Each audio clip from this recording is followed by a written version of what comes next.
Hello my word, welcome back to the word with Nagendra. Krishna ಕೃಷ್ಣನ ಬಗ್ಗೆ ಯಾರಿಗೆಲ್ಲ ಗೊತ್ತಿಲ್ಲ ಹೇಳಿ. ಆ ತುಂಟಾಟ, ಆ ಮುಗುಳು ನಗೆ, ಆ ಎಲ್ಲದಕ್ಕೂ ಕೃಷ್ಣ ತುಂಬ ಫೇಮಸ್. ತ್ರೇತಾಯುಗ ಕೃಷ್ಣ ಇಲ್ದವ್ರೆ ಇನ್ಕಂಪ್ಲೀಟ್ ಅಂತಾನೆ ಹೇಳ್ಬೋದು.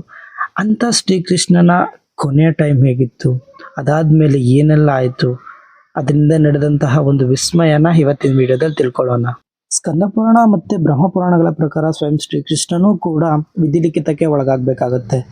ಅಕಸ್ಮಾತ್ತಾಗಿ ಬಂದ ಜರನ ಬಾಣದ ಪ್ರಹಾರಕ್ಕೆ ಸಿಲುಕಿದ ಶ್ರೀಕೃಷ್ಣ ತನ್ನ ಅವತಾರ ಕೊನೆಗೊಳಿಸುವ ಸಮಯ ಬರುತ್ತೆ.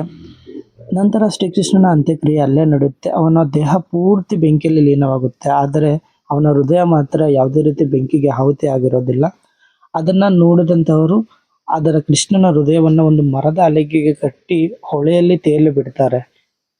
ಇದೇ ಸಮಯದಲ್ಲಿ ಮಹಾವಿಷ್ಣುವು ಇಂದ್ರಧುಮ್ನನ ಕನಸಿನಲ್ಲಿ ಬಂದು ಹೀಗೆ ಶ್ರೀಕೃಷ್ಣನ ಹೃದಯ ನದಿಯಲ್ಲಿ ತೇಲ್ಬಡ್ತಿರೋ ವಿಚಾರವನ್ನು ತಿಳಿಸಿ ಆ ಹೃದಯವನ್ನು ತೆಗೆದುಕೊಂಡು ಬಂದು ಅದರಿಂದ ಮೂರ್ತಿಗಳನ್ನು ತಯಾರಿಸುವಂತೆ ಅನುಗ್ರಹ ನೀಡ್ತಾರೆ. ಹೀಗೆ ಪ್ರೇರಣೆಯಂತೆ ಇಂದ್ರಧುಮ್ನ ಬಂದು ಆ ಮರದ ಕಟ್ಟಿಗೆಯನ್ನು ತಗೊಂಡು ಬಂದು ಯಾರಿಂದ ವಿಗ್ರಹವನ್ನ ಮಾಡಿಸ್ಬೇಕು ಅಂತ ಯೋಚನೆ ಮಾಡ್ತಿರ್ಬೇಕಾದ್ರೆ ದೇವಶಿಲ್ಪಿ ವಿಶ್ವಕರ್ಮರು ಶಿಲ್ಪಿಯ ರೂಪದಲ್ಲಿ ಬಂದು ಮಹಾರಾಜನ ಹತ್ರ ನಿಲ್ತಾರೆ.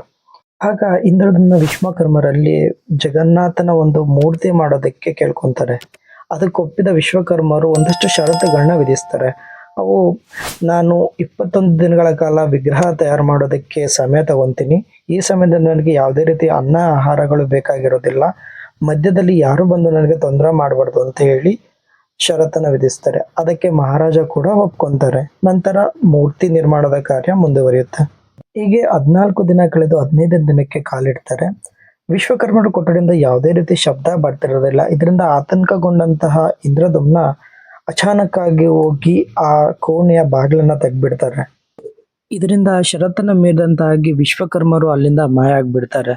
ಅಲ್ಲಿ ಕೇವಲ ಅಪೂರ್ಣಗೊಂಡ ಬಲಭದ್ರ, ಸುಭದ್ರ ಮತ್ತೆ ಜಗನ್ನಾಥನ ಮೂರ್ತಿಗಳು ಮಾತ್ರ ಇರುತ್ತೆ. ಅದೇ ವಿಗ್ರಹಗಳನ್ನ ಇಂದ್ರಧುಮ್ನ ಜಗನ್ನಾಥನ ದೇವಸ್ಥಾನನ ಪುರಿಯಲ್ಲಿ ನಿರ್ಮಾಣ ಮಾಡಿ ಅಲ್ಲಿ ಸ್ಥಾಪಿಸ್ತಾರೆ. ಈ ವಿಗ್ರಹಗಳನ್ನ ಪ್ರತಿ 12 ವರ್ಷಗಳಿಗೊಂದ್ಸಾರ ಚೇಂಜ್ ಮಾಡ್ತಾ ಇರ್ತಾರೆ. ಅದು ಕೂಡ ಮರದಿಂದನೇ ಮಾಡಿರ್ತಾರೆ.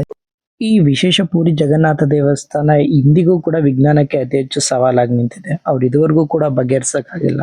ಅವ್ಯಾವಂದ್ರೆ ಈ ದೇವಸ್ಥಾನದ ಧ್ವಜ ಯಾವಾಗೂ ಕೂಡ ಗಾಳಿಗೆ ವಿರುದ್ಧ ದಿಕ್ಕಿನಲ್ಲೇ ಹಾರಾಡುತ್ತೆ.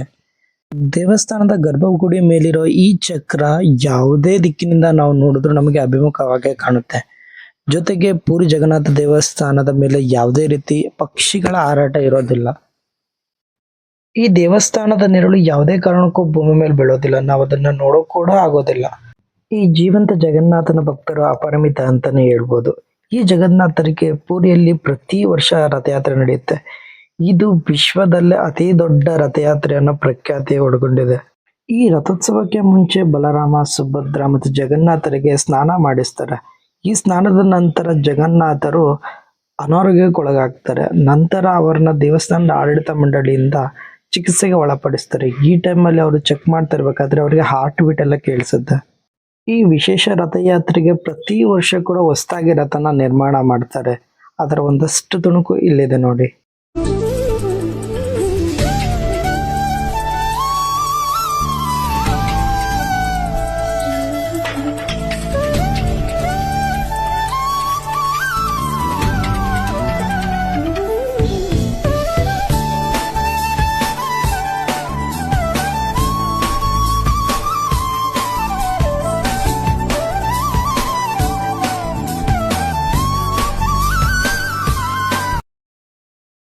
ಈ ವಿಶ್ವದ ಅತಿ ದೊಡ್ಡ ರಥಯಾತ್ರೆ ಈ ವರ್ಷದ ಜೂನ್ 22ರಂದು ಆಯೋಜಿಸಲಾಗಿದೆ. ಯಾರೆಲ್ಲ ಹೋಗೋಕೆ ಪ್ಲಾನ್ ಮಾಡ್ತಿದ್ದಾರೆ ನನಗೆ ತಿಳಿಸಿ. ವಿಡಿಯೋ ಬಗ್ಗೆ ನಿಮ್ಮ ಅನಿಸಿಕೆನ ಕಾಮೆಂಟ್ ಬಾಕ್ಸಲ್ಲಿ ನಂಗೆ ತಿಳಿಸಿ. ಮತ್ತಷ್ಟು ವಿಡಿಯೋಗಳಿಗಾಗಿ ನನ್ನ ಚಾನಲ್ಗೆ ಸಬ್ಸ್ಕ್ರೈಬ್ ಮಾಡ್ಕೊಳ್ಳಿ ಅಂತ ಹೇಳ್ತಾ, see you in next video. Thanks for watching.